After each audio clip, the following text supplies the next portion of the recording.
Bridge चन्दनबाट है काम भनेको सानो ठुलो हुँदैन भन्थेँ नि मैले पनि। यो 4 कोठेको घर होइन बढाङ शुद्ध गरेर मैले यो फिनिसिङ गरिदिएको।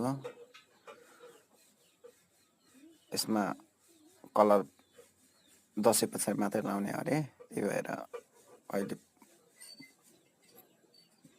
प्राइमर मात्रै लगाइदिइरहेको। किनकि जस राम्रो फिनिसिङ हान्दैछु त्यही पनि एक्लैले 4 दिनमा मात्रै सक्दिएको मैले यो यति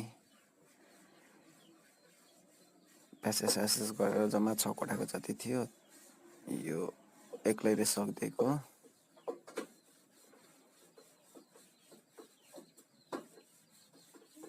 ब्रिज चन्दनबाट है काम सानो ठुलो हुँदैन।